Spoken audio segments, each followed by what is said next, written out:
Front Stoop, what's poppin'? Is your boy. I'm here with Isaiah. You can see him. And Big Freezy.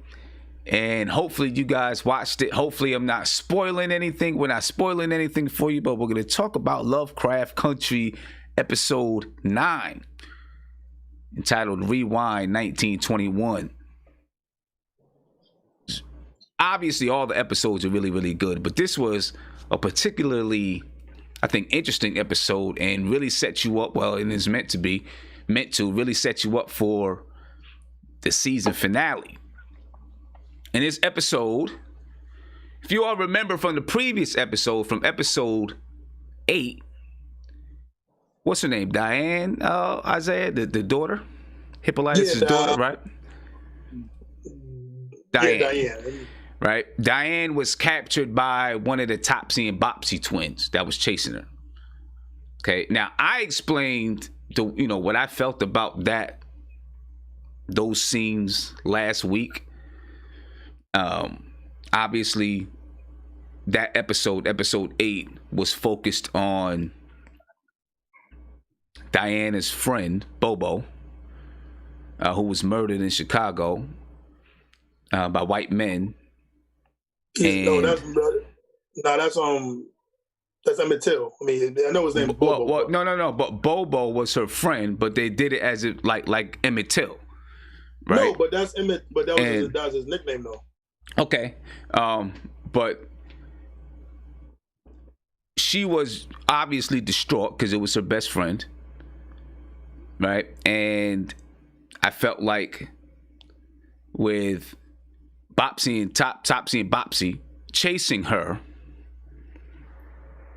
that signified to me that it was like she was recognizing and realizing racism and oppression in her world. And when that figure, that characterization came off of the book Uncle Tom and started chasing her, it was racism, it was oppression, it was white supremacy, it was all of that chasing her, right? And she's running from it. And if it catches her, then she becomes subdued. She becomes under the oppressive state of white supremacy.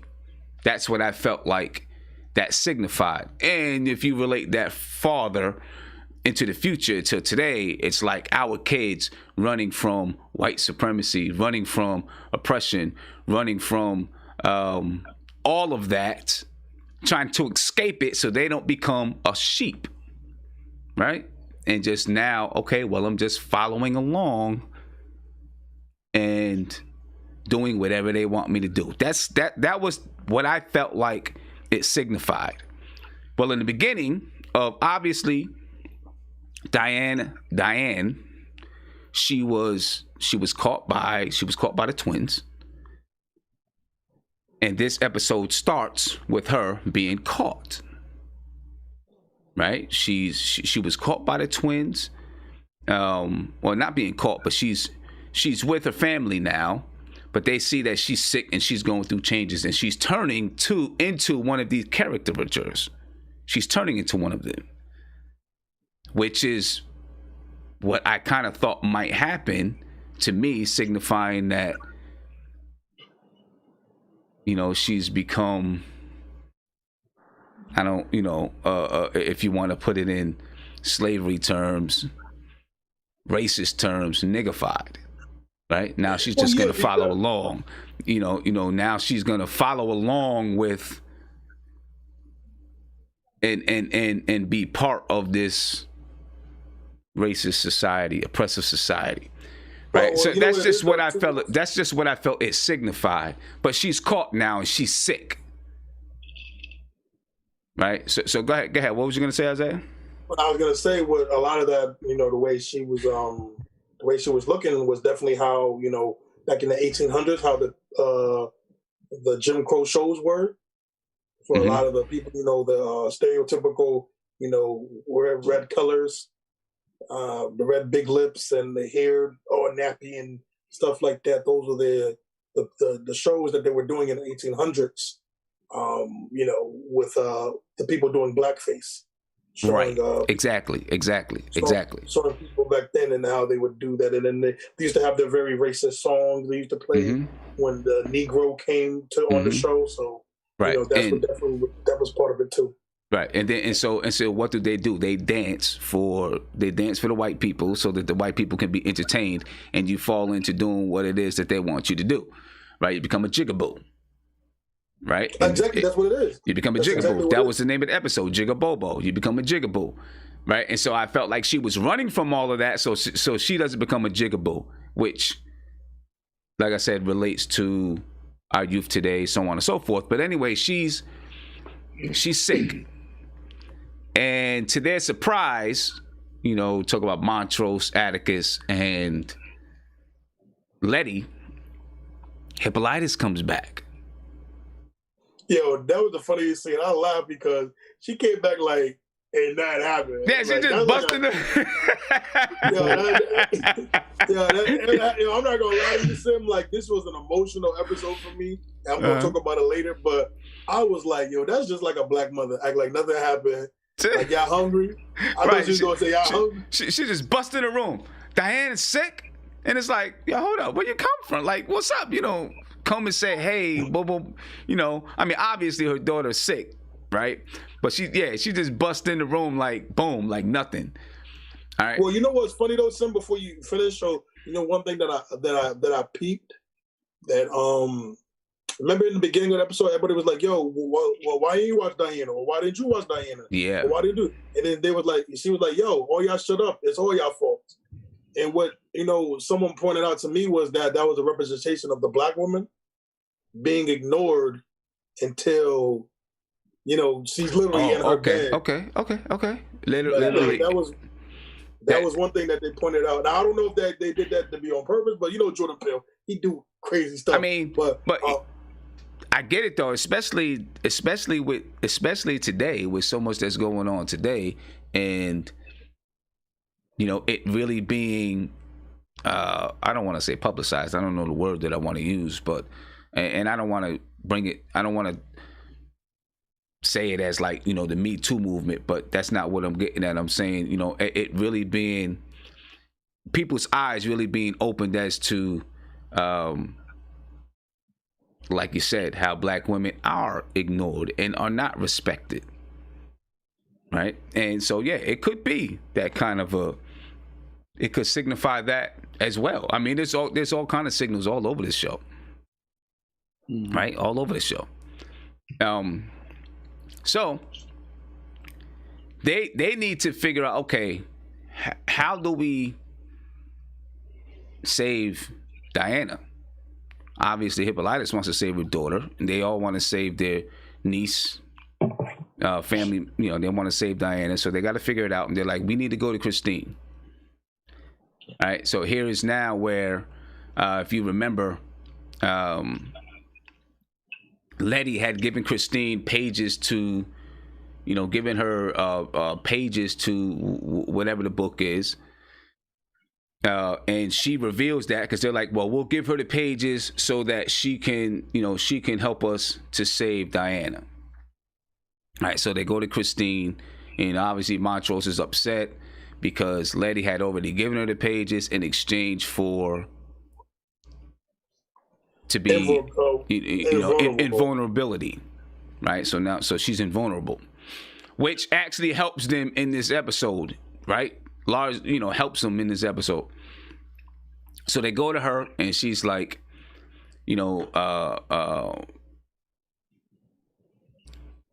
can break the spell, but they got to go get this book.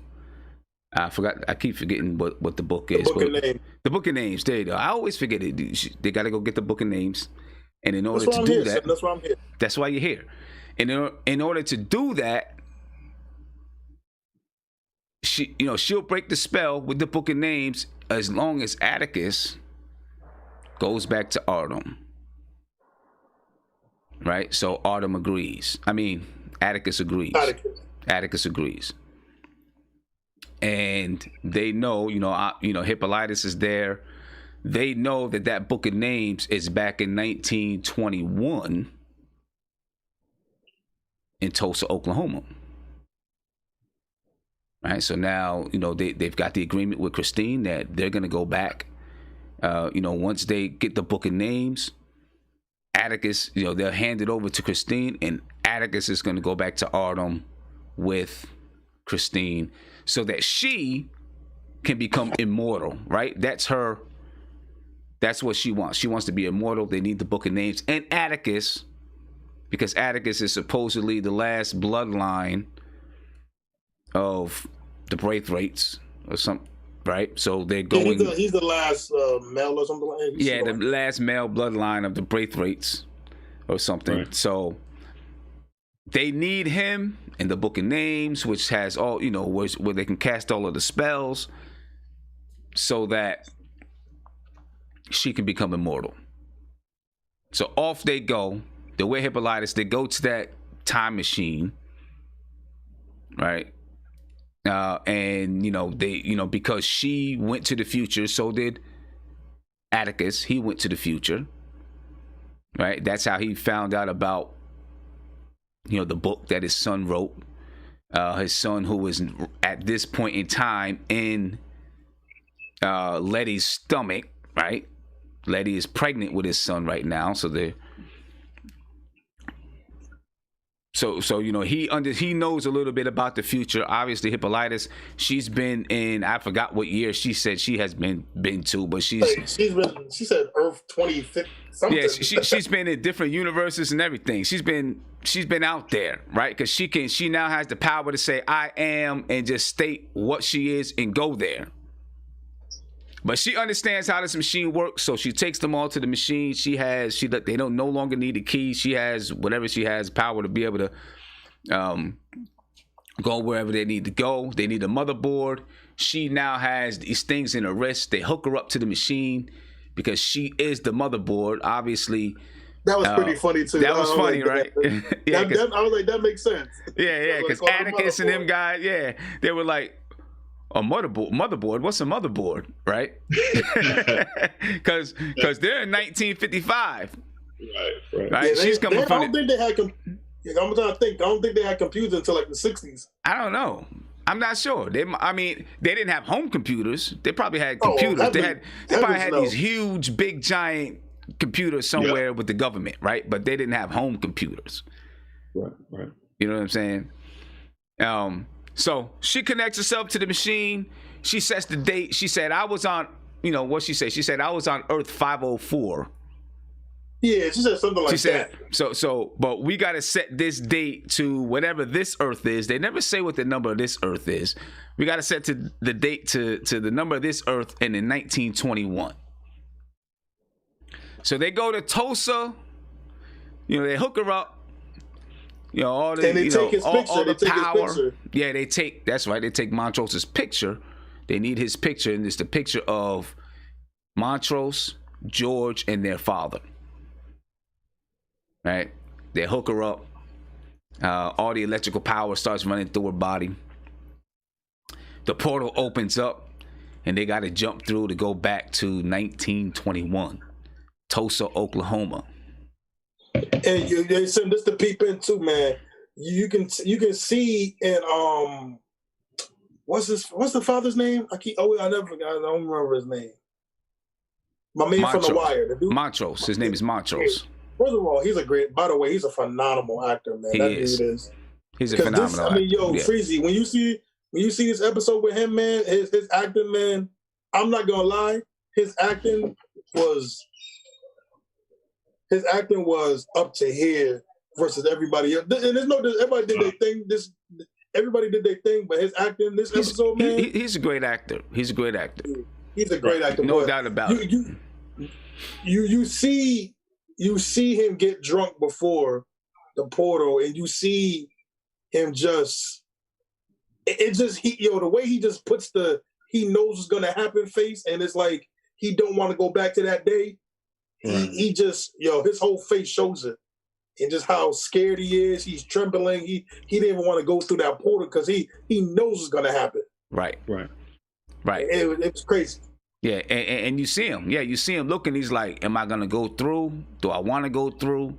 At that point, I was like, you better hurry up before the portal closes. But I forgot she was connected, so it wasn't gonna close. Right. But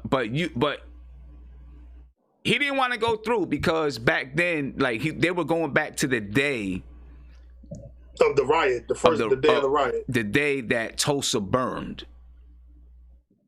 Right. So, but not only that wasn't his only reason for not going back. You know, he knew everything that happened that day. You know, with his father and his brother and his lover.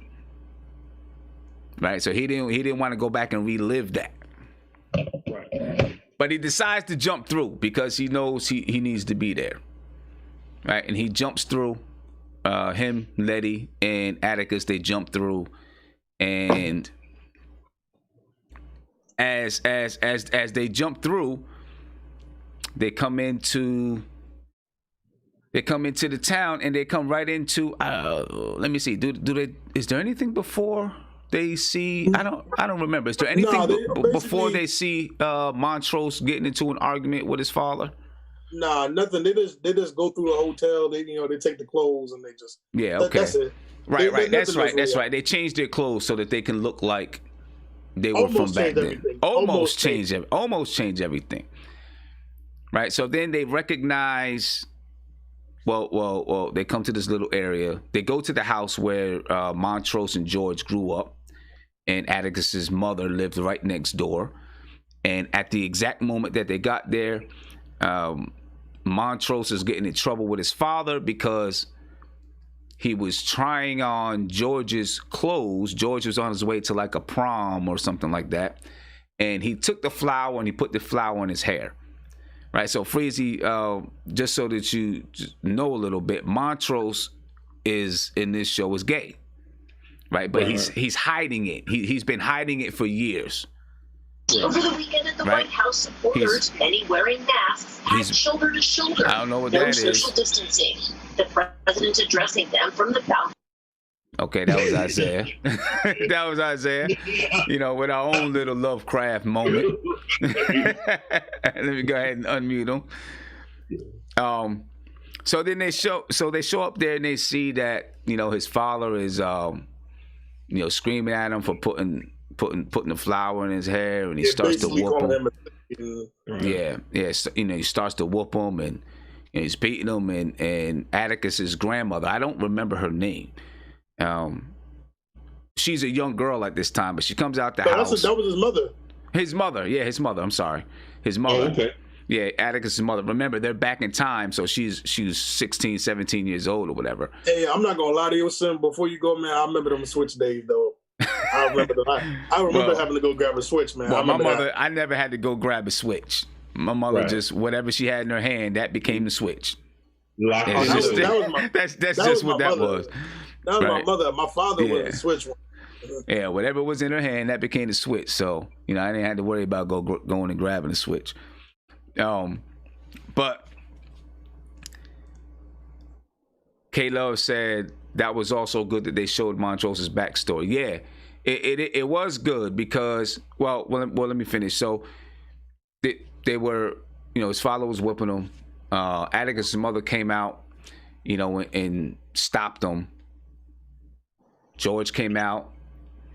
Atticus's mother's father, or Atticus's grandfather, came out. Right, and you know, Montrose's father was about to say something to the young lady, and her father was like, you know, you do what you got to do with your son. Don't say anything to my daughter. Boom, boom, boom. But that really did show just the reasoning why Montrose was tough on Atticus, right? Because all this time Atticus was like, you know, you was tough on me. You would beat me, this and that and the other thing, and it showed where he got it from. And he turned, like K-Love is saying, he turned into his father, and then took those things out and displayed the same type of behavior towards Atticus. Hey man, listen, people. I don't want to get too deep on it, but people, man, this is when people talk about that generational trauma, man, that goes on to the next generation, to the next, and you know, and just the people. Also, too, there's a little small details about that scene. is George's mother was like to no, Atticus' mother to George was like, why don't you defend him? Yeah, right. And if you go back to like the first episode, Atticus is like, yo, why don't you defend me, Uncle George, when my father used to beat me? But what Montrez says is that people don't know, yo, he saved me more than anybody else, man. Yeah, he was my main defender, right? Exactly. And people gotta understand, man, he's the big brother, so like he'll get a whooping. He can't show it. He can't, he gotta be the tough one, man. Right. And so then from there, they have to. I don't remember what happens from there. I guess they split up. But go ahead. Yeah. So basically, what happened was after, because the young Montrez ran away. Right. And George and Atticus' mother went to go find him, but then the old Montrez, like, they look back and they like, oh, where'd he go? So it's like, so basically Atticus thought that Montrez was going to go warn Uncle George about, what's going on with Tussler tonight and try to, save people. And they can't both, like, they both can't go head with him, so they got to split up. So I think Atticus goes to find Montrez, and Letty goes to get the book. Right. Exactly. So Letty goes to get the book, which means she's going into her grandmother's house, Atticus's grandmother's house. Or Atticus's mother's house. Yeah. Well, Atticus's mother's house, and his grandmother lives there. She's going there, and Atticus is going to find his father, right, to stop him from ruining anything, because if they change any of the events, then they change the future. Right. It's sad. It's so sad to say too. Because right. So he goes to find them, and he finds them looking on when Montrose is. When he left there, he went and he met up with, I guess it was his boyfriend, right? And they were friends. It was his boyfriend, man. It was his boyfriend. Come on now, it was his boyfriend. Yeah. All right. Obviously, they hid it. They had to hide it. You know what I mean? Because of the time it was. It was 1921. They had to hide it, but that was his boyfriend. Right. So he was sitting there. He was talking to him. I guess he went to tell him that, listen, we can't do this anymore. Basically, what Montrose told Atticus, he was like, I was telling him, I went to tell him that we can't do this anymore because you're a faggot and I'm not. That's what he told him, right? Because you're a faggot and I'm not a faggot. Okay, that's what he went to tell the boy. Now, a crucial part that we skipped over is before they go back in time to 1921. Remember, Atticus, once they get the book of names, they're going to go back to the white lady Christine, give her the book of names. Atticus has to go back to Artem because they believe that he's the last male bloodline of the Braithwaites. But there's a question as to who is Atticus's father. Is it Montrose or is it George? Dang, I forgot about that part. That's a big part, right? That's a big part. How we forget? Big part, right? So there's a question there. Is it Atticus or is it George? If Montrose, if Atticus is not Montrose's son, then the spell may not work. She may not become immortal. The spell may not work. Right? So him going to Artem may not mean anything. Bring it back to 1921, when they're in this alleyway watching the young Montrose have the discussion with his boyfriend. They start that, he starts to explain to him why, there was a question as to whether or not Montrose is the father or George is Atticus's father, right? And why, they just went along with it being Montrose, with Montrose being the father because he was gay and he needed to act act like he was the father, regardless if it was or not. They needed to act like it so that he can keep up the facade. I mean, right? That he's not gay. Because if you go and this is just a really good show, man. Because if you go back to the previous episode, he explains we all know about the times back then. They thought you was gay. They put you in a crazy house. Or they're just gonna whoop that ass. I mean, like his father was doing, right? Yeah, so it's either like you gotta take a constant beating, or you gotta go to a crazy house where you get electroshocked and all this crazy stuff. I mean, listen, man, I can't blame him. Yeah, he had to do it. Yeah, that's what he had to do. Like Chef NYK says. He said men had sons. That's what he told Atticus. He said men have sons. And so that's what he was expected to do. So when Atticus's mother was pregnant, he didn't care who the father was. He was going to pretend or not pretend, whichever one, it was going to be his son. But you also remember too, right, where he said something really important that was like really watched over. He's like, yo man, me, your mother, and Uncle George, man, well, after Tussler, man, we got real close. All three of us, like you get close after stuff like that. So, so it's like, I think they didn't have no problem because, of course, that's his brother, man. He knows his brother was gay. Yeah, and I think we're gonna get to this later, but I think there's something else to it too. But we'll talk about it later. Mac S says Tick still works for the spell because his power is on his mother's side. So either George or Montrose can be the dad. That's true. But there's something with that's true. So I got to think about something for him. That's true because for some reason I felt like if he wasn't. No, you know what, Sim? He's right. If it wasn't, it doesn't matter about his father's side. Yeah. It's about his mother. But for some reason, I always felt like if it wasn't, because they keep it on. I always felt like if it wasn't Montrose, that Sim, you got to remember too, Sim. Remember Atticus' great grandmother, whoever had that. Remember that lady in his dreams that took the book? Yeah. She got pregnant by one of the slave dude, right? By the white guy. So technically, it isn't about the father's side. It's about the mother's side.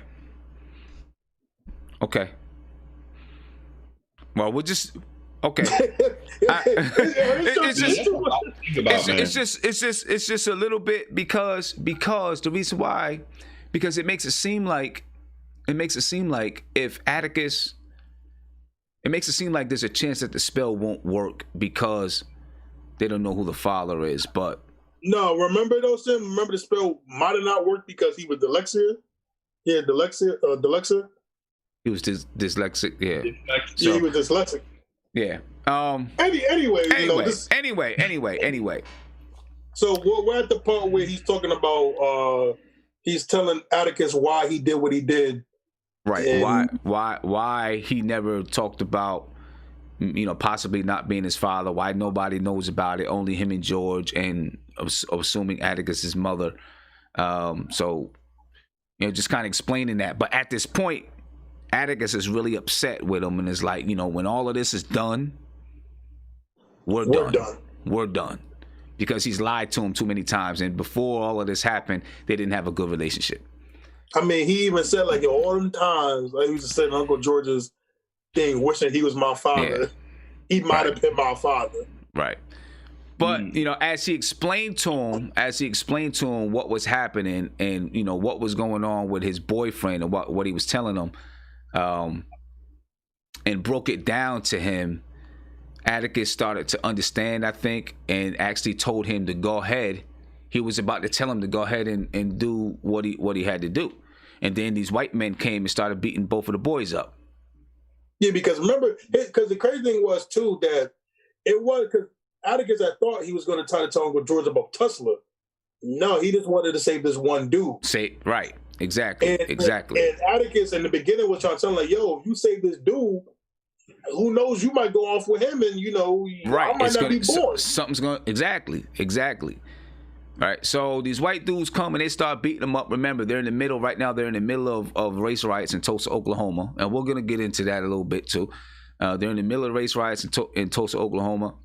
So white guys come to start beating those kids up, and Atticus notices that there's something not right because he's read. His son in the future writes a book. He read the book. Wait, hold on, son. I think you're jumping a little too quick. Okay. Then the scene jumped to Letty. Yeah. I'm gonna get to that. I'm gonna circle back. I'm gonna circle back to that. Yeah. Right. So he notices that something is different. Something's not right. And then he sees a bat. Right. And what he realizes is that in the book during this fight, I forgot the exact saying.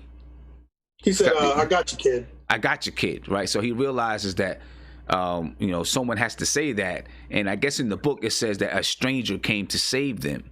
A strange man. No, remember, Montrez said that he remembers, it was his memory. He said he remembered the night that there was a strange man that came out of nowhere with a bat and was swinging like Jackie Robinson. Right, that's right. So he remembers the book, and Montrose remembers it.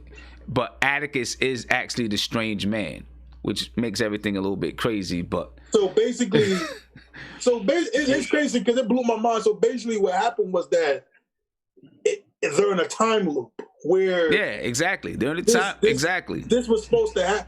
This happens, and this is going to continue to happen. It's going to keep happening over and over and over and over and over. Right? So they're in a time loop. So Atticus goes, he picks up the bat, starts beating up all the white men. He even hits a white lady.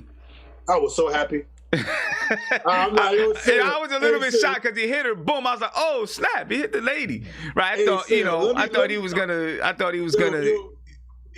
stop because it was a lady. Nope, he hit the lady. Son, when I tell you, I never seen so happy about equal rights. Oh man! And that white woman was she was getting whooped. I was so happy, man. He hit the lady, so they beat up all the guys. They beat them all up, and they save the young Montrose and his boyfriend from getting killed by those guys. Then the boyfriend got shot. The boyfriend got. Wait a minute. Did the boyfriend got shot? Yeah. He did. Yeah. Okay, he still. That's right. He did. It was George and his mother. Right. And Montrez. The boy still, because I think they didn't get time enough to change anything, so they let him get shot. Okay. Like how he was supposed to be. Yeah. Okay. So what? I'm lost to that. What? The boyfriend. So originally, the boyfriend dies. Originally, because he died in the Tulsa massacre. They shot him. Right. And after they shot him, that's when Atticus, in the original, in his memory, comes and saves them. Oh, right. You're right. Right. So the boyfriend still gets shot. Right. And so, see, look, I know, we're moving around. Anyone who's joining us new, you know what I'm saying, we're probably not spoiling it for you because we're all over the place. They're gonna be like, I'm not gonna watch. I'm gonna watch the TV. Right. So that's that side of the story of what's happening in 1921. And then Letty, she's on the way to the grandmother's house so she can get the book. Right? Tick's grandmother's house. Yeah. She's running through Tulsa. She's walking through Tulsa. Right? And these white men see her, start chasing her. They actually shoot her, right? So you know what I didn't know? I think she got shot. Yeah, she did. But so you know what I didn't know? What's that? I didn't know Eeny, Meeny, Miny, Mo was racist. Yeah, Eeny, Meeny, Miny, Mo, catch a nigga by his toe. Yeah. Yo, because when they said it, right? And then I looked it up, and I'm like, oh, it goes back to slavery, how they did in the slave trade, how they used to pick black people. Because the white guy says it before he shoots. He's like, eeny, meeny. And I'm like, oh, dang, man. I'm like, does everything gotta be racist, man? Dang, man. If you go and just look up how many common words are rooted in racism? Yep. You'll be shocked. Yo, be shocked. Zay, I don't know if you heard that last Royce album, but he exposed the whole ice cream truck song was racist. Yep. Oh yeah, I knew about that though. I knew about the ice cream one. I knew about That's a more commonly known one. I knew about the well, we all know about the original Star Spangled Banner. You know about that. So yeah, but you'll be surprised. Anyway, Letty is going to get the book. I think she gets shot, right? She gets shot. Yeah, she gets shot and falls down. And she falls down. Tick's grandfather and Montrose's father. So Tick's grandfather on his mother's side is there, and then Tick's grandfather on his father's side, they're both there. Yep. Right? Because yeah. And so they save Letty. They shoot the white dudes off. They save Letty. They bring her inside. Okay, and she goes inside. They ask her what happened, and where these people are. She tells them. They leave. She's in the house having a conversation with Tick's grandmother. Tick is Atticus. Atticus's grandmother. Yep. Right. Wow. The house is starting to burn, and everything's going crazy outside. The house is starting to burn. Well, before that, though, before the house burns, what happens is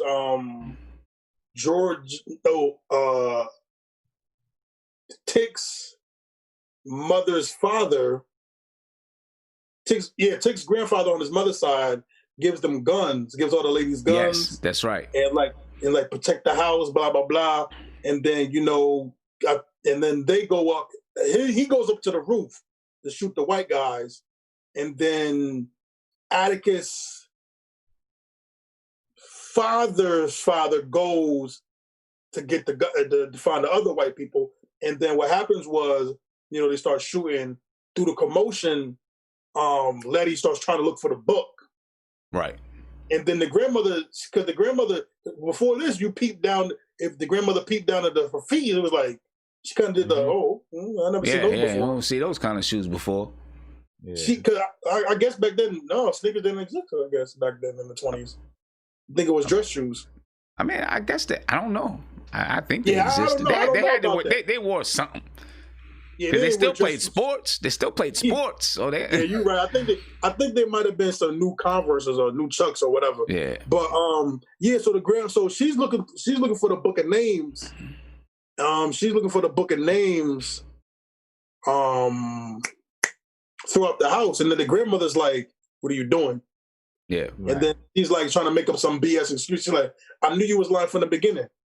And then she's pointing the gun at her and stuff. And then she's just questioning her. And then Letty just spills it all. She's like, I'm from the future. Listen, Letty's messing up.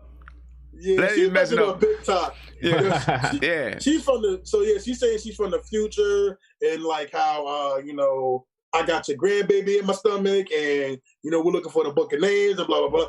And lo and behold, black people. She's like, I believe it. Go ahead. Yeah, so she was like, okay. She's like, I believe you. But why do you think she believed her though? At first she was playing dumb. She was like, only book I know is the Good Testament.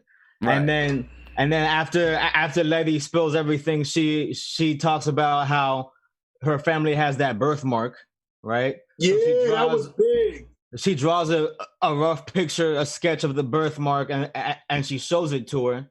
And then she was like, so you came to the past to get the book. We all die here, don't we?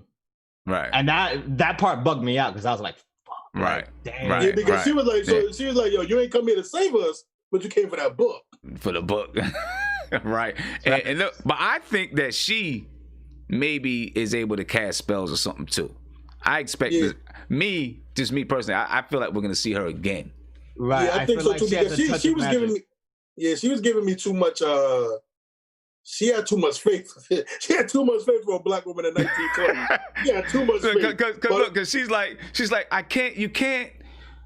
we can't change anything because then your grandchild is gonna die. Listen, anyone would be like, listen, I don't know. You might not even have that baby. You might be lying to me. I'm saving myself and my family. Yeah, and it's crazy because so I feel like she has some spells herself or something, or knows something. We're gonna see her again. That's what I think. But you know what though, Sim? That I think, I don't know if you peeped it, but this to me showed the black grandmother.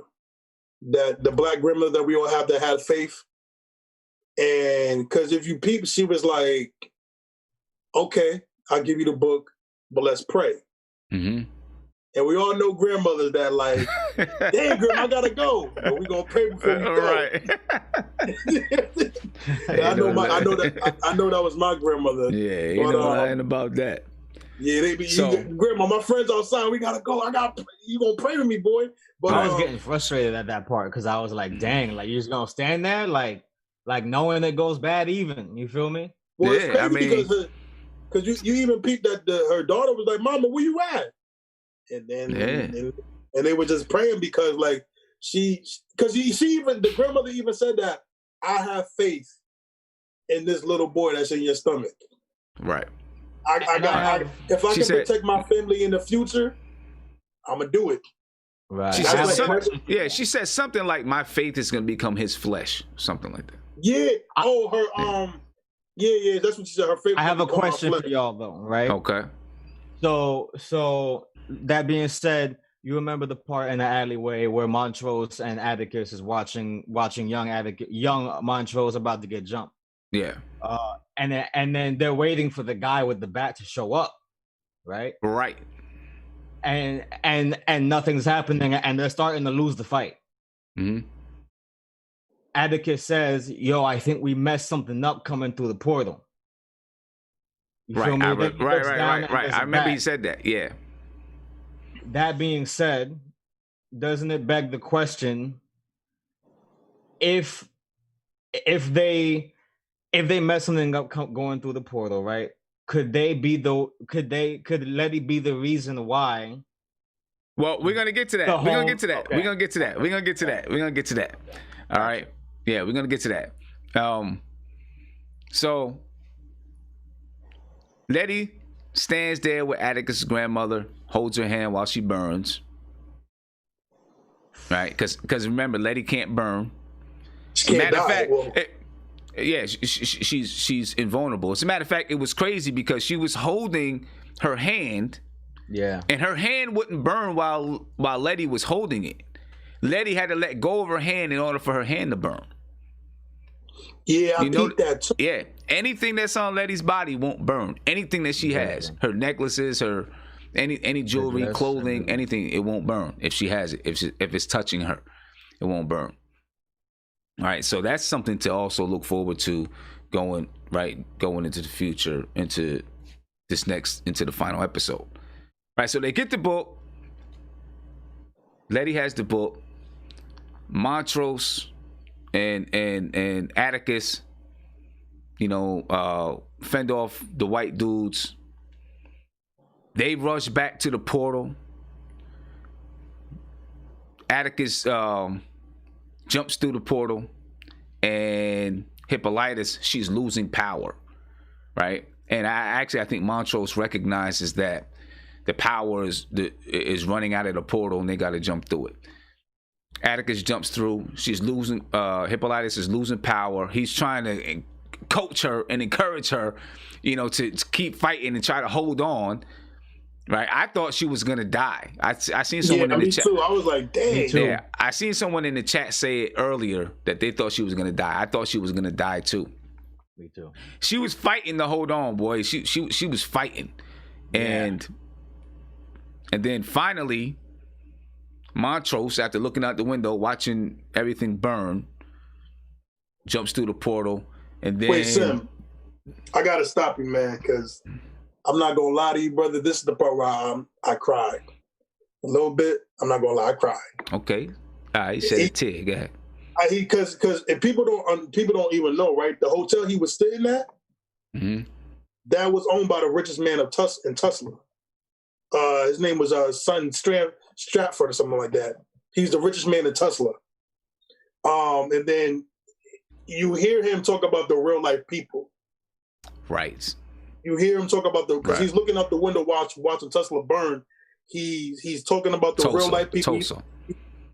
Tulsa. He's talking about the not Tesla. Oh, not man. Tesla. Tulsa. About to have Elon Musk on our Tulsa. Tulsa. Yeah, Tulsa. Okay, Tulsa. Okay. So he's talking about the best Negro surgeon who literally I looked him up today. And this man, he got shot in the head, man. One of the best surgeons in America. Then there was another one he's talking about where a black man hid people under the bunkers. And I'm not gonna lie to you, so it made me emotional because it just made me think about just like that these were black people that's trying their best 40, 50 something years from literally being slaves. And, they got a beautiful black city. Literally the black dollar circulating in the community. You got people that got grand pianos in their house and people that better than white people. Yeah. And they right. And they burned it down, man. I'm not gonna lie, I did get a little emotional that was definitely powerful. If you all get a chance, just go back and look at that moment when Montrose is overlooking Tulsa burning, and he's naming people who died during the riots, black people who died during the riot. And of course in the show they're making it as if he knew those people, but he's naming them, and then go look them up and read about those people. Right. It's important. It's really important, man, to lead those people and to understand how a lot of these guys, because a lot of them migrated from the South, from the real South, the Jim Crow South. A lot of them came from Chicago. A lot of these people came from St. Louis. They all migrated to Oklahoma to get the better life. So it's really, really important to look that up, guys. Really important. Yeah. And for those who and actually. It's not the entire city of Tulsa that's considered Black Wall Street. It was the Greenwood section of Tulsa. Right? It was a certain section of Tulsa which was called Greenwood. As a matter of fact, I wouldn't go back there today. That's the reason why Killer Mike's bank is called Greenwood. I wouldn't go back there today because I'm the kind of person. I'll go back there today. I'll see all the rich off white people there, and I'll just get mad as hell. I'll just be like, hand me the torch. We're probably gonna talk about it later, but just a little quick history of it was that one of the main purposes of the riot was that really white people were getting so jealous because closer and closer the Negroes of the time were moving that line. They were like starting to get into their territory. And they were like, but also you had these people getting jealous because, like I said before, a lot of these people was keeping the black dollar within the community and just circulating. And like I said before, you had people that literally had pianos, grand pianos in their house. Like I said before, you had a Negro owning a whole hotel. You had somebody that was a doctor. You had one of the best surgeons. You had all these people. And mind you, again, these are people that are literally, some of them people were removed from being slaves. They were literally slaves 40, 50 years ago. And for them to be so quick to have a part where, they're moving the line. And again, these white people at the time were just so evil and just so jealous that, the poverty line was moving to not their favor. And it's just, it was one reason why the riot started. Yeah. We'll get to Massacre. it because that's not what I mean. That was some of the underlying, some underlying issues that were already brewing, right? But just real quick to finish it off, Montrose jumps back through the portal. Letty is running through the fire, and at the same time that she's walking through the fire. Right, and she's walking really slow, and I'm like, "Well, she hurry up because she's walking through mad and all of this, and Hippolyta is struggling, going through hell. Yeah, she's struggling to keep the portal open. I'm like, well, come on, man, looking like Storm from the X-Men. Civ, when I tell you I was getting mad at this woman, I'm like, if you don't get your high yellow ass in this damn portal. But you know what? Also, that I don't know if you guys peeped it. Did you guys peep the planes? Yeah, the planes flying by, dropping the bombs. And it's crazy because I know we're gonna talk about it a little later too, but there were reports that, which I believe were true, was that there were people who survived Tulsa saying that there were planes throwing bombs of nitroglycerin during the riots. That was a real thing. Yeah, I don't know if you saw the show Watchmen, but the first episode. I heard it's about that too. The first episode does this, and I was watching this as it dropped because I'm just a nerd about Watchmen. I love that comic, and they emphasize the planes and the bombs actually falling, and that one actually made me like for 10 minutes into the episode after that scene, I was just like still like jaw drop, like I was stunned because I did not see that coming, because it's not necessarily even a black show like Lovecraft is, you know what I'm saying? It's like a regular show with a black leading actress. And so it just shocked me that they chose to go that route to set the backstory for this character. So if you haven't seen that show, go watch it. It's fantastic. Yeah. Quick little side track there. Yeah. So, but that was a real thing. But the bombs dropping. Right. So Letty finally makes it back through, and I don't remember what happened from there. Oh, basically, see, man, you be doing too much. That's why I'm here, man. So basically, what happened was they all got through the portal, but Hippolyta's hairs turned blue. It turns blue into the character that her daughter writes about, that black space. It turns blue. She got foam coming out her mouth, and I think she like passes out. But after that, the episode ends. Right. They got the book of names. Now, I forgot what it is about these comics, but Christine commented on these comics earlier when she was saying how she could save Diana, and Hippolytus is becoming way back in the earlier issue when her father when George was getting ready to go on his he was getting ready to travel. Oh, for his Negro safeguard or something like that. Right, when he was getting ready to travel, Diana gave him a comic that she drew, and it had a woman with blue hair, and that's who Hippolytus turned to in this episode. Or her hair turned blue. I don't know what those comics, if those comics that she drew has anything to do with the overall story. I guess we'll see. I guess we will see. But that's where it ended, right? And I have some ideas and some thoughts, but let's talk about the Tulsa thing just real quick. We don't have to harp on it because this, I think it's great. Obviously, they pulled in throughout the entire series. They've been pulling in themes about African American history, right? And tying in racism and oppression, and tying in events throughout history. And I think this is an event that there's actually a movie that I think is coming out.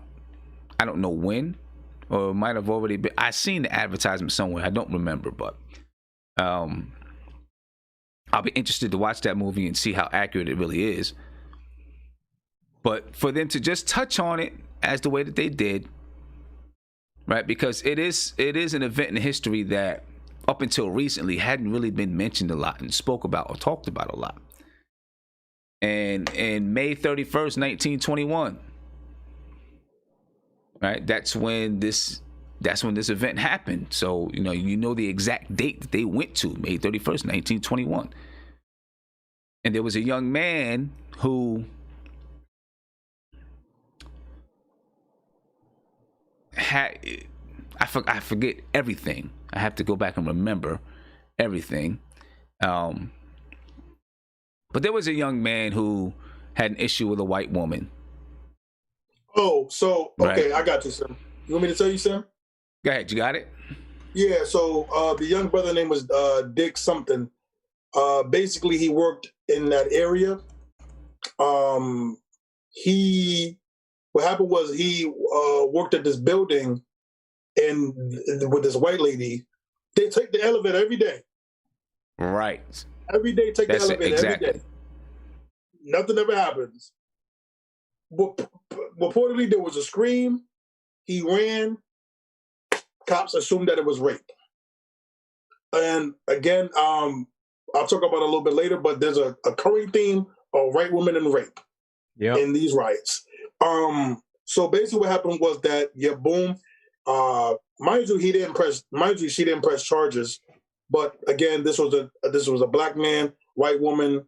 It was a young guy. He was a young guy. He was young guy, and they took him into custody.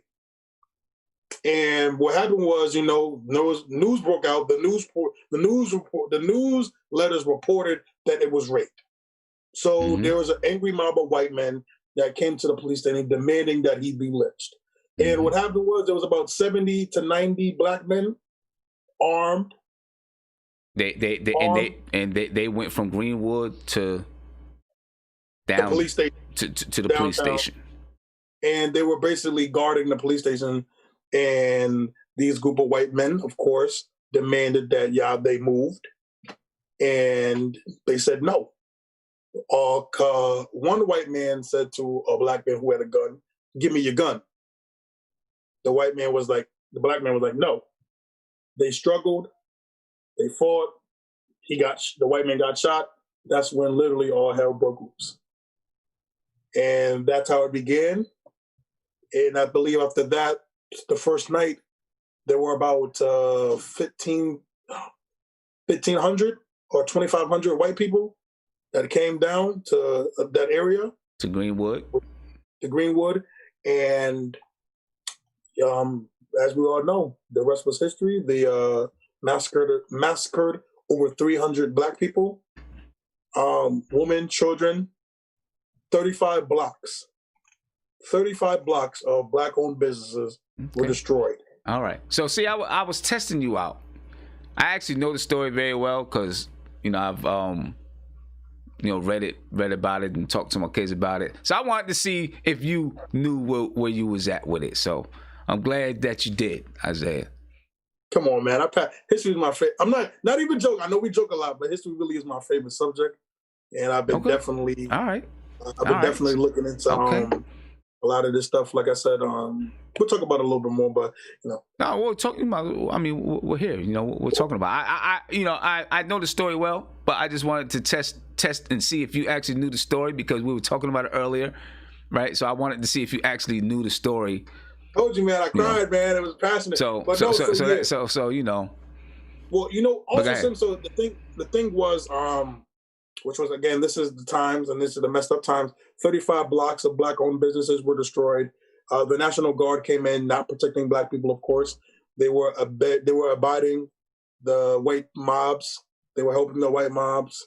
And the sad thing is, for a very long time, they didn't even want to talk about it, or it wasn't even part of history. And, for a lot of people, and it was crazy because there was a lot of black people. And I can see why. The trauma was so bad. I can see why. They were scared. I can see it. I'm saying that now as a black person in 2021. Man, we got to talk about this. We got to, say that again. You're saying what now? Well, a lot of black people didn't talk about it. Okay. Right. A lot of black people didn't talk, and of course, white people didn't talk about it. If the news reports try to say that it was a riot, not a massacre. It was a riot. Mm-hmm. And, they even try to condone the numbers. They even try to downplay the number that it wasn't even a lot of people that died. Right. Also, too, is, again, you had a lot of black people that didn't want to talk about it because of the trauma, because of, just maybe the fear. And, I was going to say, it's so easy for me to say, like, we got to talk about it. We got to make sure that we remember. But, a lot of these people, there was over, 10,000 people that were homeless. And you want to know something that's messed up? People that try to file for insurances to gain some money back. There was not $1 returned to those people? Nope. At the time, over $2 million, $2 million in 1920, which you can inflate to about 30-something million. Now, not $1 was returned to any of those people that got their house burned. Any of those businesses that, got destroyed. Not $1 was returned in insurance claims. That's the power of nomenclature. You know what I'm saying? In American contract law, you term it as a riot, and now you can't claim insurance against it. You feel me? And there's a long history of, white people using contract law to justify evil. Right. And the underlying issues, that was what happened with Mr. Rowland, as I like to call him,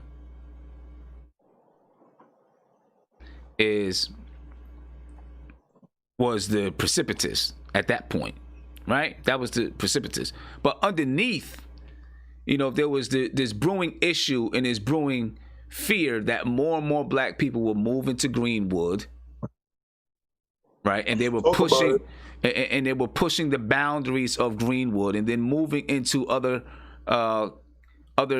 small towns in and surrounding Tulsa. Right, and they were afraid that it was just going to become a bigger, stronger, bustling black community, and the white people were going to be pushed out. Right, so there was the underlying, that was already brewing and bubbling before this was the precipitous to also destroy the community. Just to enlighten a few people if they don't understand, if they don't know, which I know a lot of us do know. A lot of, like I said today, right, I was reading about the Red Summer of 1919, Summer of 1919, and a lot of these riots, I'm going to give you two themes that happens with these riots. Always about a woman getting raped by a black man, and about the rage, the jobs being taken by blacks at the time, because there was a bidding war with the wages. And of course, we know black people, they took the lower wages. So that means that they didn't have to pay the white counterparts more money. So white people were getting more pissed off about that, because more and more black people were getting these jobs because they'll take less wages, and they were just pushing these people out, which started more of that. So a lot of these riots started with the black men didn't work.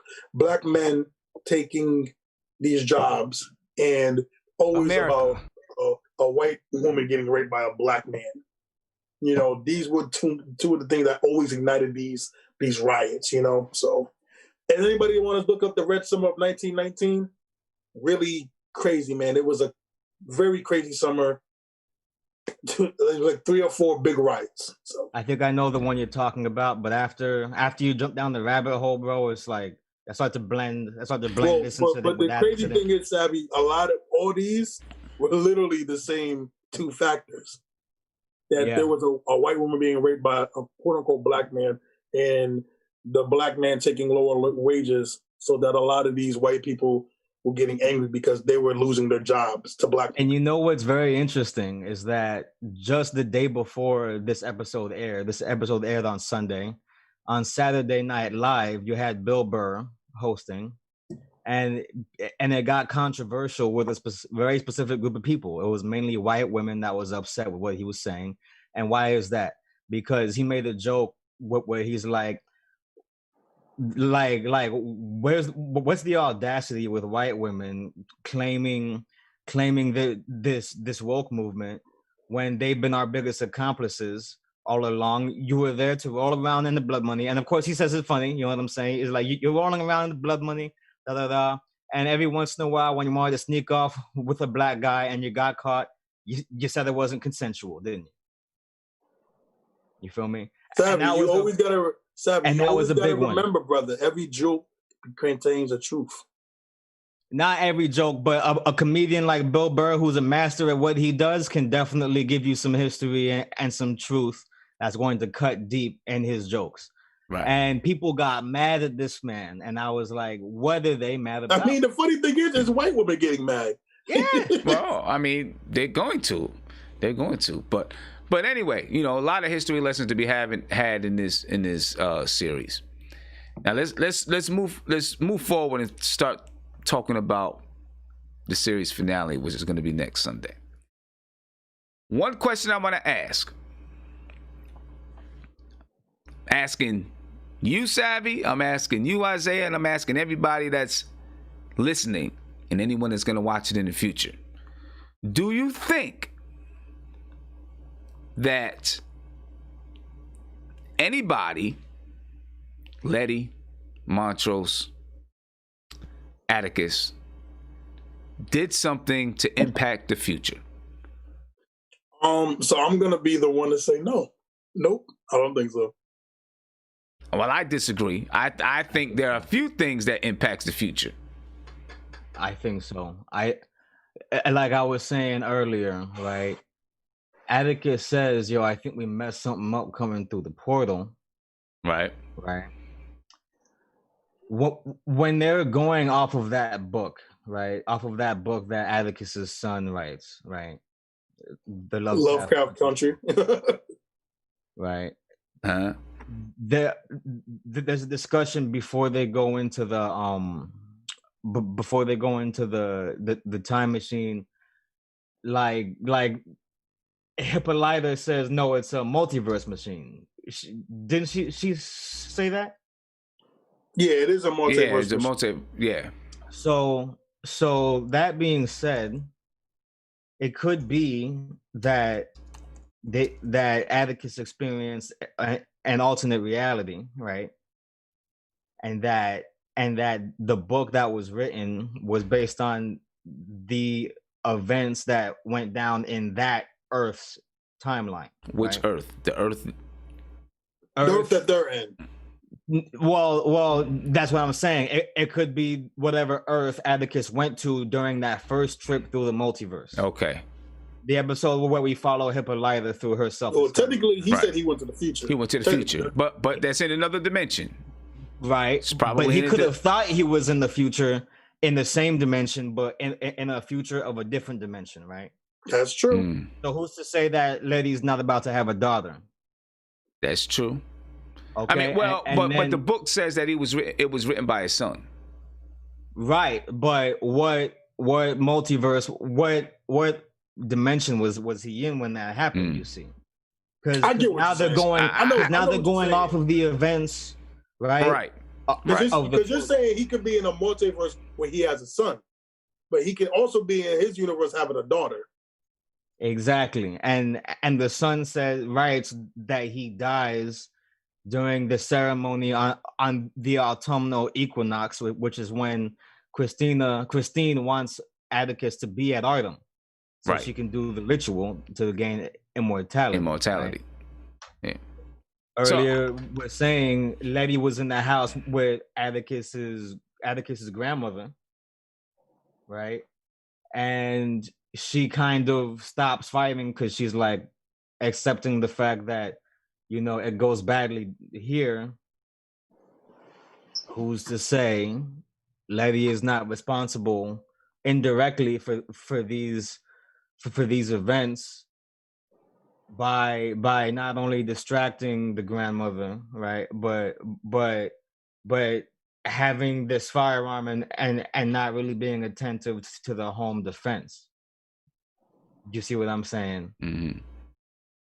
Like Montrose's memory says, not the book, his memory says that a man came and saved me with a baseball bat. Why didn't that guy ever show up? But Savvy, but you have that. They're in a time loop. They're in a time loop, right? They're in a time loop. So that man that saved him is Atticus. You ever watch Back to the Future? He just doesn't know. You ever watch Back to the Future? I did, yeah, I did. They were in a time loop too. So, So, like you said, the strange man is always going to be Atticus.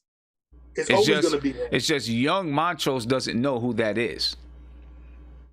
You know what I'm saying? So here's what I think. I think there are a few things.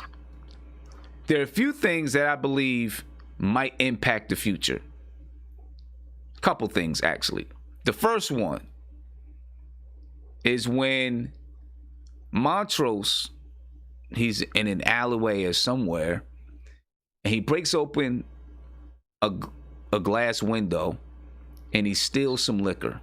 I don't know if he steals the liquor, but he takes some liquor. He stole that liquor, right? I don't know where he was, but I think this could have an impact on the future. I don't know whose liquor it is. The only thing that I'm thinking is that somebody, maybe in his family, maybe his father, somebody else was supposed to get that liquor. And it may have an impact on what that person does going forward, right? Because instead of getting that liquor, now they may go to try to find some liquor someplace else and get killed or kill somebody else. I think that might have an impact on the future. The next thing that I think is going to have an impact on the future is when Letty was being chased and she got shot by those white men, right? She was saved, brought in the house. When she was brought in the house, Montrose's father said to her, "Tell us what happened." Right now, you can see if you're looking at the picture that's on the screen, she's looking at him like, "Oh shit, now what?" And then he says, "You gotta let us know if there's more coming." Right? And he's upset. He's like, "We need to know, damn it." Yeah, because it's crazy, right? Because technically she can't, like, it's effed up, but they have to die in that house. Right. But then what happens? Letty, she says, "There's a truck of them at the end of the block." And then what happens after that? They leave the house. And you can look at Letty right now. She's like, damn, I got to tell him. What am I going to tell him? She ends up telling him. They leave the house to go find those guys at the end of the block. I think that may be a really huge factor to the future being changed. Yeah. I can see that, though. I think those might be a huge factor to the future being changed. Hey, Sim, I know one thing. It's gonna be a hell of a season 2. It's gonna be a hell of a season. And you know what? And I'm gonna tell you what. I have a little bit of a plot twist that I think may happen going into season 2, and we may see it at the end of the next show. Right? That gives us that plot twist that makes us say, "Oh, damn, we got to see season 2." So you remember when, and somebody may have already blown my whole thing up, but we'll see. You remember when Christine was saying that she could save Diana, but Atticus has to go to Artem, and all of that kind of stuff, right? Mm-hmm. When Letty was outside speaking with Ruby, Ruby's trying to convince her that Christina is on her side, is not going to hurt her, blah, blah, blah, blah. And she's telling her, she's like, why are you so stuck up on Atticus and blah, blah, blah, blah, all of that stuff, right? And then she says to her, she says, "Letty, you're sounding real stupid right now, speaking about Atticus." And then she says, "Just like Mama running after all of her men." Okay, and well, I don't actually. You know what? I don't know. I think I got myself messed up on that one. I don't think that was it. I don't think that was it. Because that's the wrong mother. So forget that one. Oh, that mother's a hoe. Forget that one. Forget that one. Because I was, for some reason in my mind, I had it thought that when I seen that part, something said to me, Atticus's mother, but no, that's not Atticus's mother. That's Letty's mother. Never mind that. Right. So no more plot twists. There'll probably be one. Hey, I'm gonna tell you this though. I know Ruby's. Go on. I was gonna say, man, I got a real strong. Well, I think we all can agree that there's gonna definitely be a cliffhanger for season 1. They're gonna definitely leave it as a cliffhanger because I think they got approved already for season 2. I don't know. It may have. But that show too good, man. You can't end this in one season. You can't end this in one season. I felt the same way about Watchmen, but you saw what happened there. You know what I mean? Like, wait, it's only one season. One and done, baby. We'll see. I don't know. We'll see. But hey, listen, the phone line's open. I know I had a couple of people ask if we're going to take any calls. You can feel free to call in 516-405-2246. I'll be on for another few minutes. So go ahead and give me a call. You know, talk to us about it. I think my man Chef want to definitely get in. Yeah. I think he wants to holler at you about, slaves in Tulsa. Oh, shit. He gonna be like, you Negro brother. Hey, yo. He gonna be like, because the Mother Earth is Nick Whack, Patty Whack. Give a dog a bone. Swine, my brother. So do you guys get a chance? Do you guys get a chance to watch this right at when it comes on? Or do you catch it the next day, or how do you do it? I DVR it, so I'll watch it the next day. Because I was watching the NBA Finals yesterday in Sunday Night Football, so I watch. You know what's crazy, Sim? I usually watch Power first, and then I watch Lovecraft. But they're on a hiatus right now because that was the mid-season finale for Power. So it's only Lovecraft Country right now, man. Yeah, well, next week is the listen. We already know the series finale is going to be nuts. It's going to be a crazy series finale. I wouldn't mind jumping on right afterwards to talk about it, but I guess we'll see. I don't know how many people. I don't know how many people actually watch it at that time. So I watch it right as it's available on streaming because I use HBO Max, right? Yeah. So if you want to do that, I'm game, man. But, hey, I'm down too. I'll watch it. I'll watch it live, so I'll definitely do that. Yeah, Zay. If you catch it live, let's definitely do that. You know what I'm saying? I missed the last one too. You feel me? So it's like, you know what I mean? I really want to, jump in on. Yes. So we could jump in. So we could jump in Sunday night because most people are gonna watch it Sunday night, and then right after goes off Sunday night, we can jump in. Let me ask you guys something because I wasn't there for your previous episode recap. Right. What do you make of Ruby's relationship to Christina? I'm gonna leave that one alone, man. I'm gonna leave that one alone, man. I don't know. That's a wild, crazy, wild relationship, and I think we're gonna see more about it because in the series finale, because you see that Ruby is like she's on Christina's side a little bit, as she's talking to Letty, right? Because of her relationship with Ruby. That's just a weird part for me. Sam, I'm not gonna lie to you, man. That's super weird. You know what I mean? Sam, I'm not gonna lie to you, man. I'll leave that one alone, man. I think that I don't know what the heck that going on, man. I'll leave that alone. Man. That's Hollywood at its finest. No, my bad, Savvy. That's Hollywood at its finest, man. In the previous episode, right?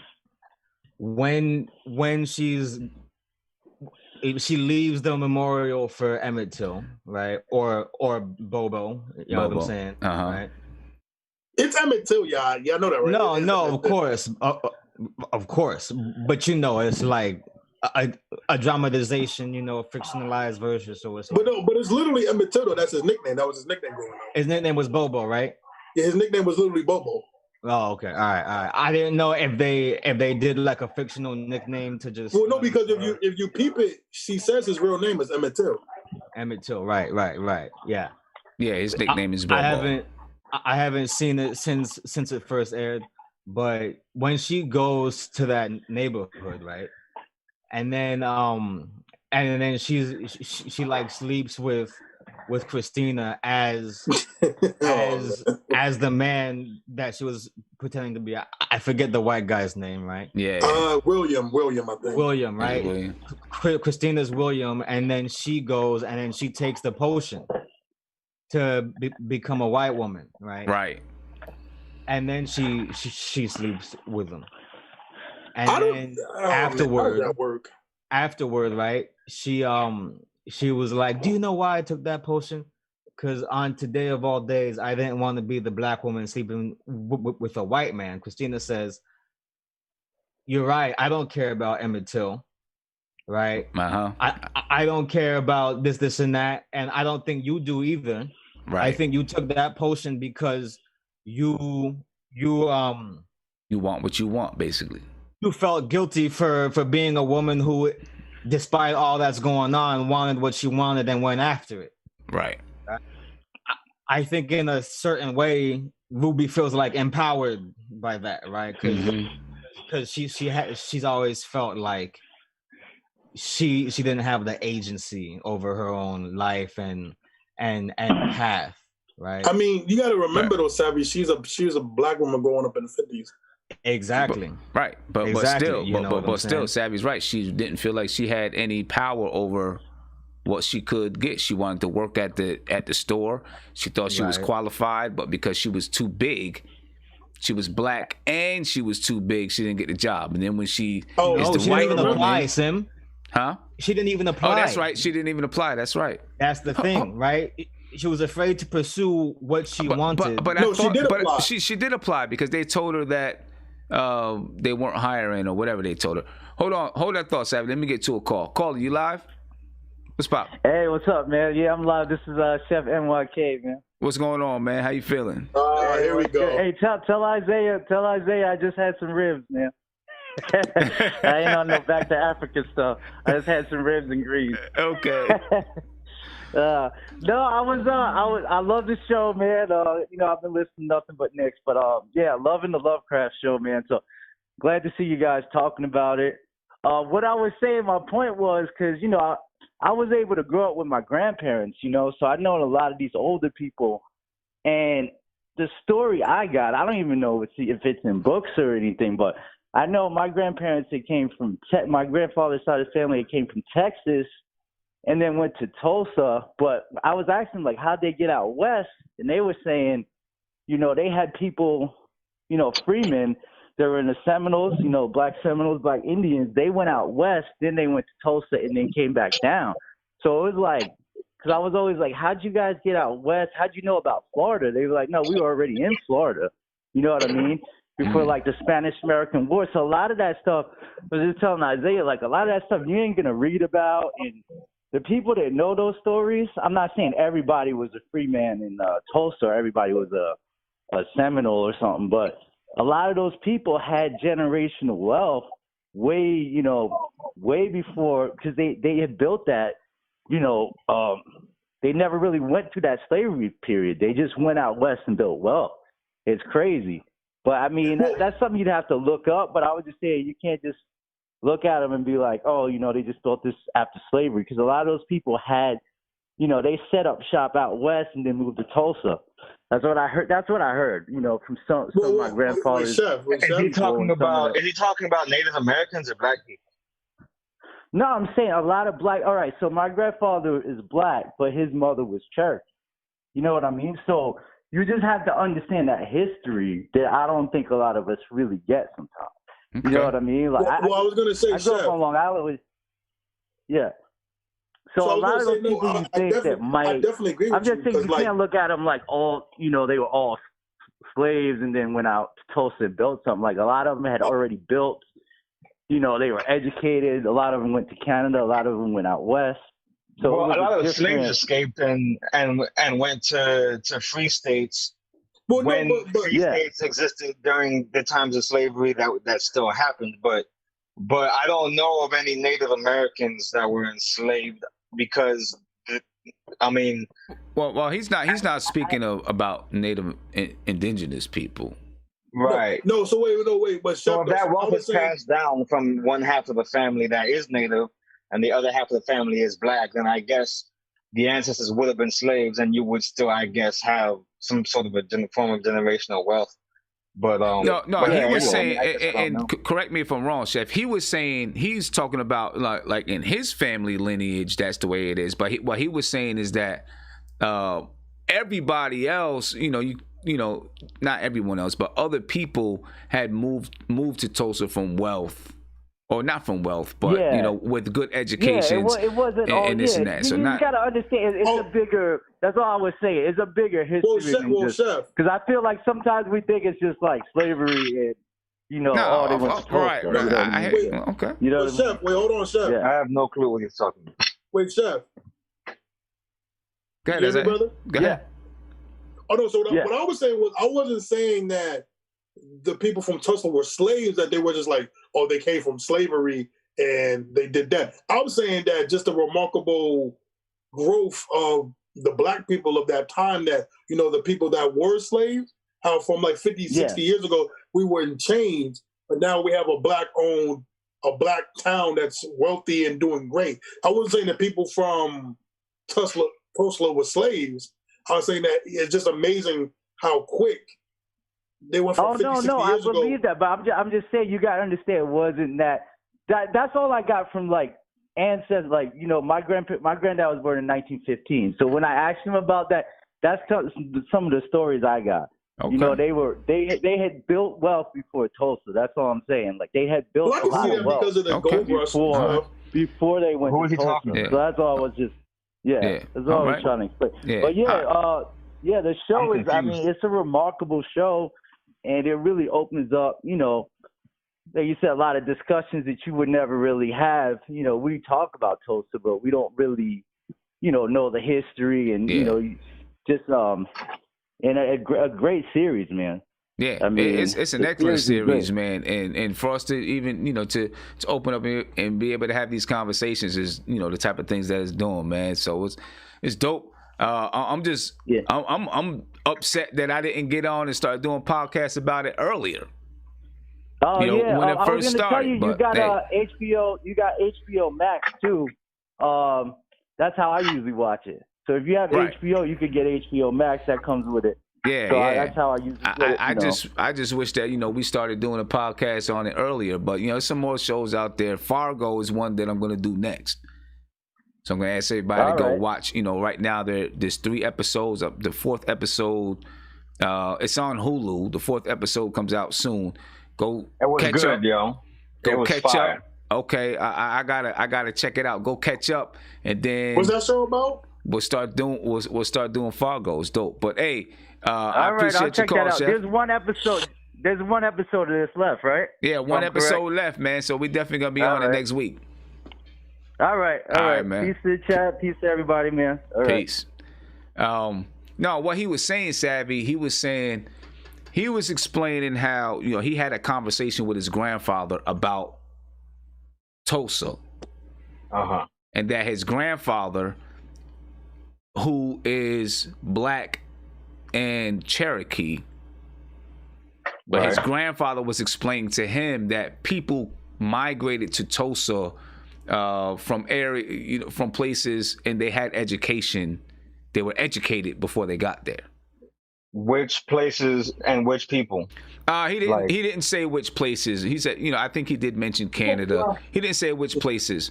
But he was just basically responding, saying, it wasn't all people who just, were free men and women and then just built it out of slavery. He was saying that there were people who migrated there from being educated, whatever their background was. No, I heard that part, but I was just curious as to what people he was talking about. Because if you're saying white people who built the town were educated, I'm like, okay, like no. He was talking about black people. He wasn't talking about white people. He was saying black people from other areas who were educated. But that makes a lot of sense though, because you got to remember that we have the gold rush. Nope, that was after. Yeah, that was before slavery. But a lot, that does make sense. Like a lot of these people moved to Canada. A lot of these people moved out west. So that does make a lot of sense. Yeah. So don't ever forget the original cowboys were black. Don't ever forget. Absolutely, and the Freedmen's Bank, like what, less than a decade after it was established, had amassed like millions of dollars in assets and worth. You know what I'm saying? So as soon as you let black people free, it doesn't take long for them to get educated and start getting their money, no matter where they are. Actually, a lot of the lynchings that happened of slaves was because they were caught reading books. Right. Yeah, of course. You feel me? So of course, but I'm not surprised by it. But considering the time period, everybody pretty much is from slavery or descending very closely from a slave, a person that was formerly enslaved. And so I'm like, I don't like where was this vestige of freedom that was had, that people were able to move out west with their education intact and make it like, well, I mean, you know, well, I mean, you know, obviously, you know, people in the North, you know, there were black people in the North, right, you know, who, you know, just, you know, for black people, the educational level in the North was just different than in the South. Absolutely. You know what I'm saying? Because of all slavery in the North, right? You know, right. You know, so that's the period that 12 years of slavery actually takes place in. Sorry. Yeah. So sorry. Right. You know, so, you know, there were people there, and, you know, moving out west was a thing because there was land, and cheap land. Yes. You know what I mean? People also gotta remember too, Sim, that like you said, a lot of these people moved to Canada, which was extremely more liberal than America. We all know that. Like you said, they're moving out west. Well, I don't know how many actually moved. I mean, you know, moved to Canada. I'm sure there were black people in Canada that maybe came from other countries, right? But I'm just saying, in the northern part of America, you know, there were obviously free black men. I have a very good question, Sim. I got a question for all of you, and I want everybody to answer. There's some people in the chat can answer, right? When I was watching the review today, right, about this episode, the guy who did the video made a question, and I thought that was very interesting, right? So, because he brought up multiple other riots that's happened within the black community. Massacres, you're right. I'm sorry. That should never disrespect that. Massacres that happened. And, you know, it's more about how, you know, black people, you know, they build themselves up. White people come and tear it down. Do you feel like this would be an opportunity for black people to get restitution? Hell no. How do you feel? Do I feel like, what is the opportunity for black people to get restitution? Well, like, because, you know, because in America, right, they'll tell us, you know, get it by your bootstraps and, you know, build it up and you can do it. It's the land of opportunity. But for us, we've never got the opportunity because when we did have it, they would get jealous and tear it down. Do you feel like there can be restitution for us based on that? Bro, there's not gonna listen, there's not going to be restitution. I'm sorry. I don't think there is going to be. There's not going to be restitution. I agree with you. Right? I agree with you. I was just saying, do you feel like that's the premise of that we can get it over that? Many times they tell us to get up on our bootstrap and do what we have to do. No, I don't. It's never about it was never about that. It was never about that. It's plain and simple. They don't want us to have shit. If we have shit, we gotta be dependent on them to give us the shit so that they can control us. There's not going to be. I just don't believe there's going to be restitution. So my ancestors, you know, sorry, son, go on. You know, to look back and say, you know, to say, do we think, do you think looking back at these massacres is a reason that we would get restitution from this country? No, because we're not going to get restitution. I've never believed. So I just don't see any reason why they're going to say, here, we're going to give you some restitution. Yeah, I don't feel like the mainstreaming of these stories is going to contribute anything. I think it's going to make people like probably acknowledge that it happened more, but it's not gonna go beyond that. And then even with that, you're gonna have people being like, "Oh, well, that's dramatization. They make it seem like it's worse than it actually." Right. I mean, listen. I feel like the entire series is about white supremacy. I talked about this in the last show. I feel like the entire series is about white supremacy. That's what the whole thing with the birth rates, or whatever their name is. Yeah. The birth rights. What is it? Braithwaite. Braithwaites. the whole thing with them is that they want to obtain immortality. And how do they have to obtain that immortality? They have to step on the back and climb off of the back of Atticus. Right? So everything that they're doing is using this black family and their property, the Book of Names. Oh my God, how did he do that? Right? Using their property to obtain immortality. That's the basis of it. And look who they gotta run to every single time they need something. They gotta run to this white girl. Exactly. Right. Is this white girl Christina just got everything? Like they need her help. She has the. Letty goes to her to give her the one thing that she needs them for, the pages. Right. Right. And she's trying to leverage it into a safeguard for Atticus. Right. I mean, everything. And Christina was like, no. Yo, how did he just do that? Come on now. I'm sorry. That might have just been the catch of the year. I'm sorry. Okay. All right. Oh, you're watching. I guess that's my cue. I guess that's my cue to jump in. But the reason why she did that, man, is because you can see her sincere love for Tick and wanting to keep that family thing together. When you see her standing there when the house burning down with the older lady, there, dog. And the poem, did y'all talk about the poem already? The poem that was being read? No, we didn't. Man. Yo, to me, that was touching. Like, you know what I'm saying? And I mean to am I jumping in the wrong spot? No, you're good. No, we've talked about it. So we're just kind of talking about anything. Okay. All right. So, yeah, man. So when she showed her the family mark, right? Because I know that the old lady didn't believe it at first. She was like, yo, I know you wasn't from here because of those sneakers you had. Well, she didn't call them sneakers, but she called them shoes because them shoes wasn't out yet. You know what I'm saying? So she didn't trust her. And the old lady, by the way, looked like Tashina Arnold. Y'all remember her from Martin? Yeah. Yeah. When the lady found out, when she broke down the lineage, she was like, yo, y'all not really gonna survive this, you know. So instead of trying to survive this, man, we need to keep the family tree alive, is basically what she was trying to tell her, and told her about Tick and the baby and all that stuff.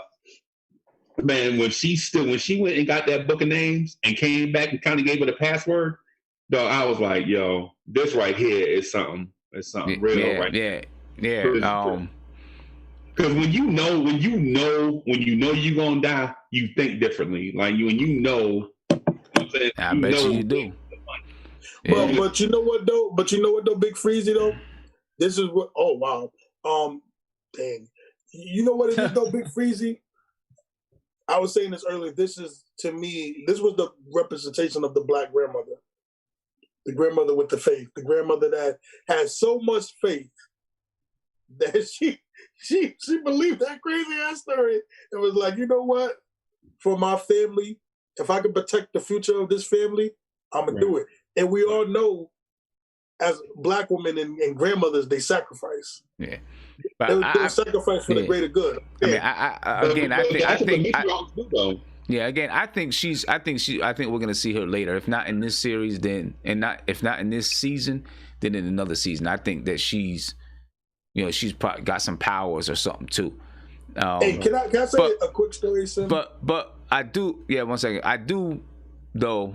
Like I was saying, and maybe I do a short little video on it by itself on how I think, and explain it a little bit better. But I do think the entire series is based on, or the adaptation of this story is about white supremacy.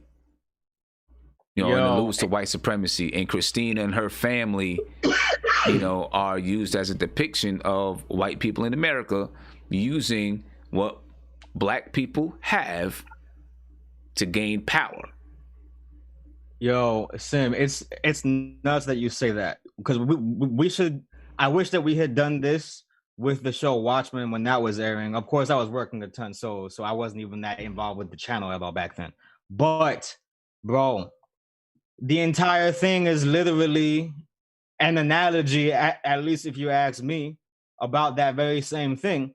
And if we do go back and watch that, there's so many parallels and subtle messages that you get, right?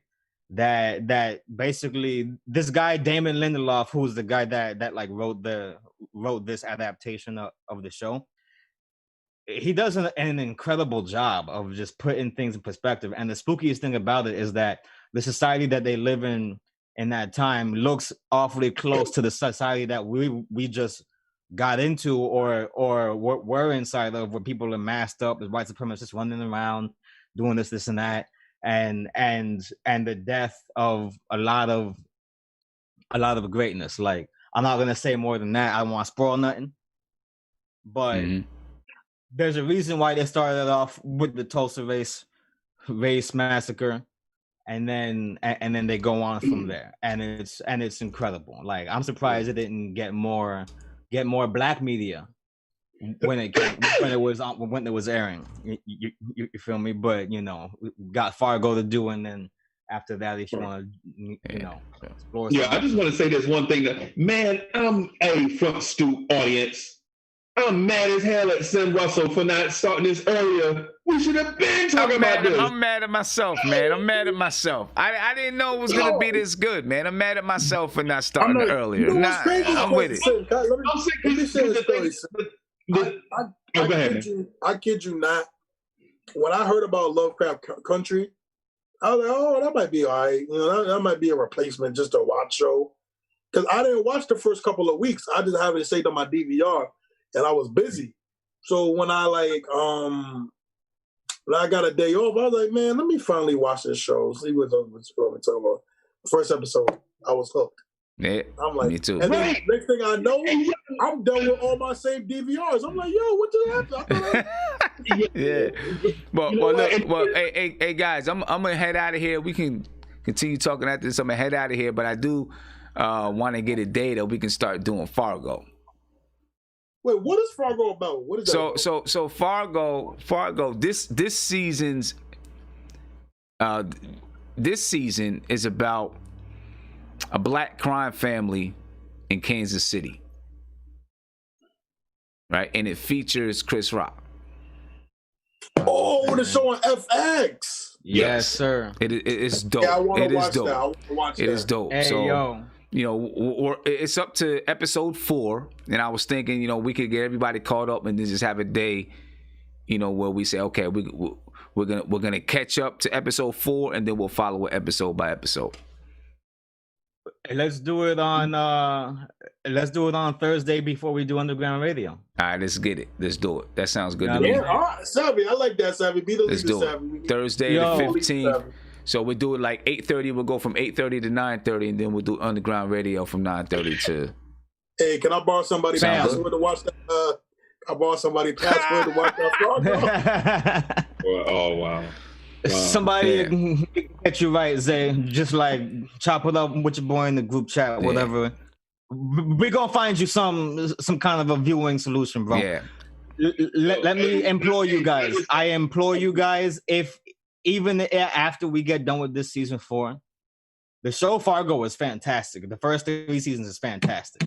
Yeah. So even though it's not necessarily a black story in those first 3 seasons, I implore you, after it's over, go back and watch those seasons. Yeah. It's a dope show. Right. It's a dope crime show. Well. So look. All right. So Thursday, 8:30, we're gonna do Fargo. Then we're gonna do the final episode Sunday night after it airs live of Lovecraft Country. So tomorrow night is part 2 of the Platinum Plan breakdown, where we compare it to Ice Cube's contract. We're gonna compare it. Yeah, and we got some. Somebody says send Isaiah the illegal stream link. Yeah, that's what he's gonna need. Hey, listen, man. I'm trying to catch up, man. Yeah. I don't know where he's gonna get it from, but somebody got it. That was Gregory. That was Gregory Castillo. Yeah. So Freezy look like he does everything is illegally streamed at his house. Freezy look like Now you know Freezy got the extra premium cable and the good internet. Freezy cheap, man. Nah, Freezy got the good internet. Not me, I'm cheap. Ladies and gentlemen, I'm out of here. We'll catch you guys tomorrow night. We're gonna break down that Donald Trump, a little bit further and compare it to Ice Cube's contract with America, and then the schedule for Thursday. But I'm gonna make sure I get these videos scheduled so that you get the notification, get them out there early. I'm out of here, ladies and gentlemen. We appreciate you guys, and see you tomorrow night, man. Peace. Peace.